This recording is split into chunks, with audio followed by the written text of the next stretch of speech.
Hello viewers, welcome back to my channel. আশা করছি আপনারা সকলে ভালো আছেন। তো আজ আমি আপনাদের সঙ্গে আলোচনা করতে চলেছি একটি বাংলা মুভি নিয়ে। তো তো আমাদের দেখেও ভালো লাগে যে বাংলায় পরপর এতগুলি ভালো মুভি আসছে, আমাদের সামনে এসে উপস্থিত হচ্ছে। তো আমরাও আশা করব বাংলাতে আরও পরপর অনেক ভালো মুভি আসবে। তো আজকে আমি আলোচনা করতে চলেছি আপনাদের সাথে গৃহপ্রবেশ মুভিটি নিয়ে। তো আশা করি আপনারা অনেকেই দেখেছেন, যারা দেখেছেন তারা অবশ্যই কমেন্টে জানাবেন কেমন লেগেছে। আর যারা মুভিটি দেখেননি তাদের জন্য আমি চলে এসেছি ছোট্ট করে রিভিউ নিয়ে। তো শুরু করা যাক।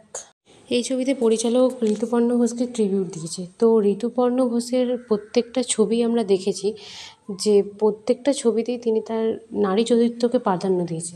তো এই কারণেই হয়তো এই ছবিটা দেখতে যাওয়ার আমার একটা প্রধান কারণ ছিল যে তার ছবিতে নারী চরিত্রকে তিনি এমনভাবে প্রেজেন্ট করে যে আমাদের মন ছুঁয়ে যায়।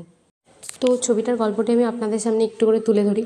তো এখানে শুভশ্রী হলেন একজন বিবাহিত নারী, যিনি তার বিয়ের পরই তার স্বামীটাকে ছেড়ে চলে গেছেন। কিন্তু তিনি তার স্বামীর সংসার অর্থাৎ তার শ্বশুরবাড়ি ছেড়ে যাননি। শ্বশুর শাশুড়িকে নিয়ে তিনি ওই বাড়িতেই রয়ে গেছেন। তো তিনি এখন ঠিক করেছেন যে ওই বাড়িতে তিনি হোমস্টের ব্যবস্থা করবেন। তো এই হোমস্টেতেই মেঘদূত নামে আসছেন একজন। তো এখান থেকেই তো সে আসার পরে যে তাদের জীবনের কী কী পরিবর্তন হলো, এইসব জানতে গেলে তো আপনাদের নিকটবর্তী সিনেমা হলে যেতে হবে দেখার জন্য। এই ছবির পজিটিভ দিক নেগেটিভ দিক নিয়ে যদি আলোচনা করি, তো বলতে গেলে শুরু করি পজিটিভ দিক দিয়ে। তো এই ছবির পজিটিভ দিক হলো যে এই ছবিটির প্রত্যেকটা ফ্রেম, প্রত্যেকটা অ্যাটমসফিয়ার এত সুন্দরভাবে প্রেজেন্ট করা হয়েছে যে মনে হবে যেন ছবিটি বারবার দেখি। এখানে যেই বাড়িটির কথা দেখানো হয়েছে, যেই বাড়িটিতে থাকছে কেয়ারটেকারের ব্যবস্থা করা হয়েছে, সেই বাড়িটিকে এমনভাবে প্রত্যেকটি উৎসবে প্রেজেন্ট করা হয়েছে যে দেখে মনে হবে যে বাড়িটিই যেন একটি চরিত্র। ছবিটির দ্বিতীয় পজিটিভ দিক হলো যে ছবিটির ক্যারেক্টারে শুভশ্রী চক্রবর্তী, জিতু কমল এমনভাবে প্রেজেন্ট করেছে যে কি বলবো। আর তার মধ্যে তো রুদ্রকমল, তো ও এত সুন্দরভাবে প্রেজেন্ট করছে ছবিটিকে।